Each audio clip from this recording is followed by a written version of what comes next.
Assalamualaikum warahmatullahi wabarakatuh.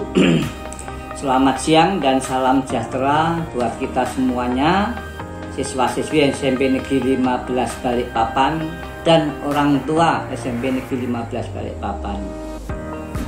Bapak sampaikan melalui video ini sebagai upaya sekolah untuk menyampaikan sosialisasi dari asesmen nasional berbasis komputer, agar kalian, anak-anak sekalian dan orang tua bisa memahami secara menyeluruh tentang apa itu ANBK, Asesmen Nasional Berbasis Komputer. Baik, anak-anak sekalian dan orang tua yang saya hormati, dalam video singkat ini saya sampaikan karena kondisi yang saat ini masih kondisi pandemi, sehingga kita tidak bebas dan leluasa untuk bertemu dan berkumpul. Anak-anak sekalian dan orang tua yang saya hormati, SMP dulu ada istilah namanya ujian nasional yang sekarang dihapus menjadi AKM, dan istilah yang baru ini akan diubah AKM menjadi ANBK, ya, Asesmen Nasional Berbasis Komputer.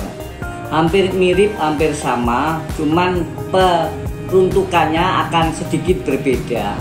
Anak-anak dan orang tua yang saya hormati, dulu ujian nasional berbasis komputer itu diperuntukkan kepada anak kelas 9 dan penilaiannya tidak mempengaruhi kelulusan.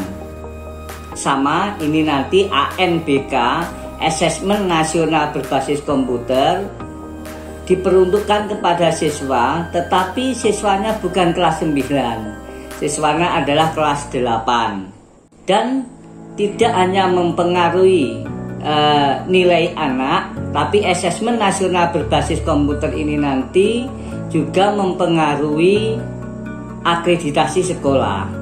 Maka ini akan saya sampaikan dengan cepat agar nanti anak-anak segera mempersiapkan diri, karena ANBK ini akan ada simulasi tanggal 23 sampai 26 Agustus, yang mana simulasi ini nanti diwakili kepada anak kelas 8 dan jumlahnya sekitar 45 anak yang sudah ditentukan dari kementerian. Maka orang tua saya harapkan mendukung, dan anak-anak juga segera mencari tahu apa itu materi-materi dari asesmen ini, yang mana dari sekolah insya Allah nanti dalam waktu dekat yang kelas 8 ini akan kita bagi buku yang seharusnya sebenarnya sudah diterima, memang yang kelas 9 sudah pegang pada saat itu, sehingga nanti anak-anak kelas 8 dari buku itu silahkan dipelajari, ya, asesmen ketuntasan minimal, kemudian ada survei lingkungan, kemudian ada survei karakter. Dan nanti dibaca buku itu, nanti dipinjemi dari sekolah, silahkan dipelajari, dan anak-anak sekalian juga tidak menutup kemungkinan untuk mencari materi-materi atau buku-buku lain sebagai pendukung. Dan saya harapkan juga orang tua mendampingi, memantau keberadaan anaknya di rumah, agar nanti hasil dari asesmen ini SMP Negeri 15 itu hasilnya juga baik. Dan orang tua maupun anak-anak saya mengizinkan untuk mencari informasi tambahan dari media sosial, ya, baik itu YouTube, baik itu Twitter, IG maupun Google. Silahkan dicari sebanyak-banyaknya informasi, sehingga nanti dari sekolah juga ada informasi, anak-anak orang tua juga mendapatkan informasi dari luar. Manakala nanti ada yang perlu ditanyakan, insya Allah sekolah dalam waktu yang dekat akan berkomunikasi, memanggil orang tua secara bertahap. Karena kondisinya seperti ini, maka harapan kami, harapan saya sekolah itu orang tua dan anak juga aktif untuk mencari informasi-informasi di luar sekolah yang berkaitan dengan pendidikan. Banyak yang dilakukan melalui situs-situs kementerian juga banyak sekali. Saya kira pengantar saya tentang ANBK, Asesmen Nasional Berbasis Komputer ini cukup. Semoga nanti anak-anak dan orang tua mempunyai kesiapan, ya, yang akan kita lakukan saat ini tanggal 23 sampai 26 Agustus itu adalah simulasi. Nanti pelaksanaan ANBK yang akan sesungguhnya itu akan dilaksanakan September Oktober pada tahun ini. dan diperuntukkan saat ini untuk kelas 8. Mungkin nanti kalau ada pertanyaan ataupun hal-hal yang perlu disampaikan ke kita, anak-anak bisa lewat grup anak-anak, lewat wali kelas ataupun guru mapel. Bila perlu juga bisa datang ke sekolah secara bertahap.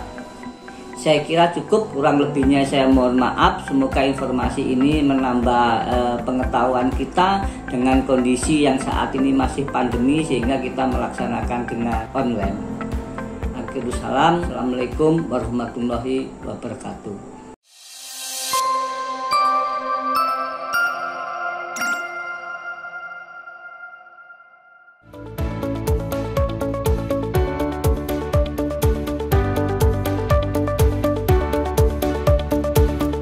Pada ANBK, siswa akan melewati beberapa tahapan dalam mengerjakan soal.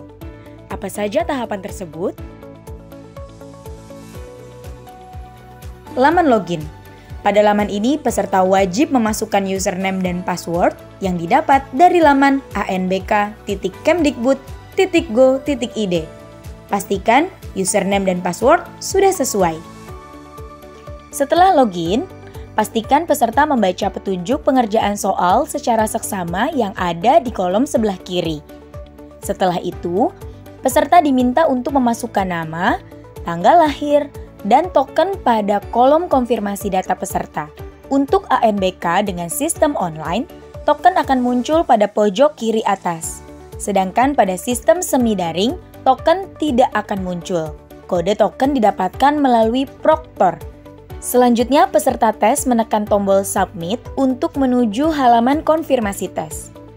Pada halaman ini terdapat informasi nama tes, status tes, waktu tes, alokasi waktu tes yang akan dikerjakan. Klik tombol Mulai untuk mengerjakan tes.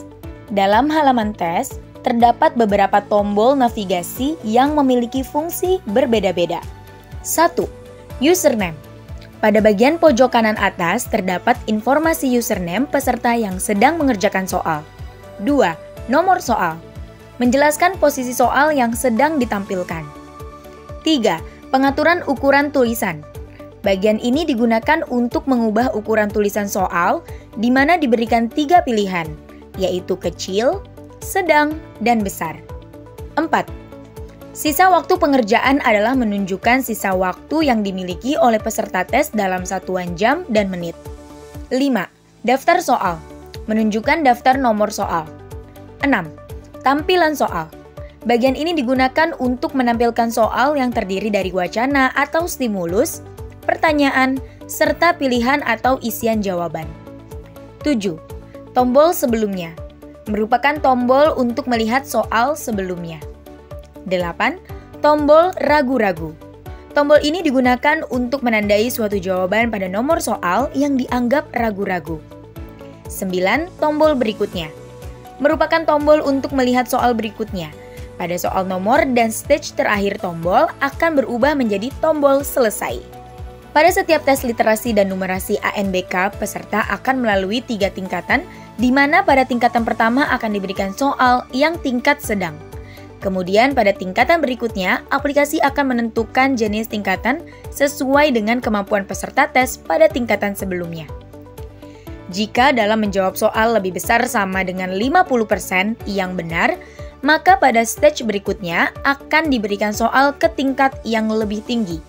Sebaliknya, jika jawaban benar kurang dari 50%, maka akan diberikan soal ke tingkat yang lebih rendah. Pada stage pertama ini, peserta akan diberikan sebanyak 10 sampai 12 soal, tergantung pada jenjang pendidikan peserta tes. Setiap akan berpindah stage, akan muncul pop-up konfirmasi pindah stage. Jika peserta sudah masuk ke stage kedua, maka peserta tes tidak bisa lagi melihat soal pada stage pertama. Peserta hanya bisa mengerjakan soal pada stage kedua tersebut. Nomor soal pada stage ini adalah lanjutan nomor soal dari stage pertama. Bila peserta ANBK membuka daftar soal, akan terlihat 3 jenis warna yang memiliki arti berbeda-beda, yaitu putih, berarti peserta belum menjawab soal tersebut. Biru, menandakan posisi peserta berada pada nomor soal tersebut. Hitam menandakan siswa sudah mengisi jawaban tersebut. Kuning menandakan bahwa peserta mencentang tombol ragu-ragu. Jika peserta sudah masuk ke stage ketiga, maka peserta tes tidak dapat melihat soal pada stage pertama dan kedua. Peserta hanya bisa mengerjakan soal pada stage ketiga. Nomor soal pada stage ini adalah lanjutan dari nomor soal di stage pertama dan kedua. Pada stage ini, di nomor terakhir terdapat tombol selesai.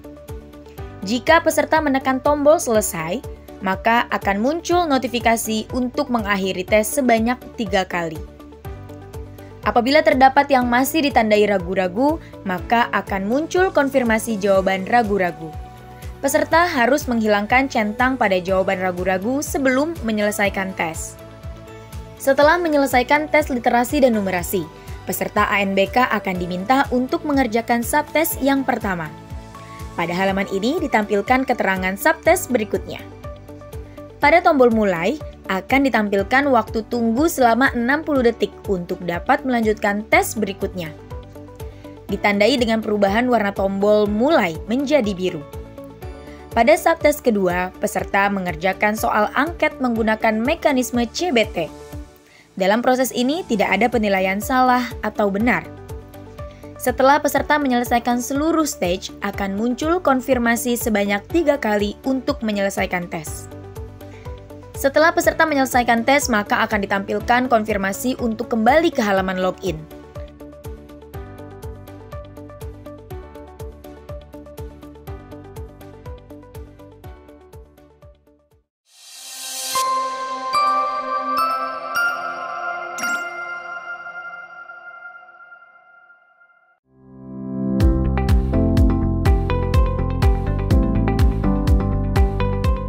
Dalam pelaksanaan ANBK 2021, ada beberapa jenis soal yang harus diselesaikan oleh peserta ujian.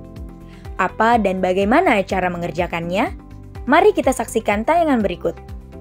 Jenis soal pilihan ganda. Untuk jenis soal ini, peserta hanya bisa memilih salah satu dari beberapa pilihan yang tersedia. Jenis soal pilihan ganda kompleks pilihan jawaban benar atau salah. Pada jenis soal ini, pada satu soal terdapat beberapa pernyataan di mana peserta memilih pernyataan sesuai atau tidak dengan stimulus yang diberikan. Jenis soal pilihan ganda kompleks lebih dari satu jawaban benar. Pada jenis soal ini, peserta akan memilih lebih dari satu jawaban yang dianggap benar. Jenis soal uraian. Pada jenis soal ini, peserta menjawab soal hanya boleh memasukkan huruf, angka, karakter, space, dan enter saja. Jenis soal isian singkat. Pada jenis soal ini, peserta hanya boleh menjawab soal dengan memasukkan karakter angka saja. Jenis soal menjodohkan.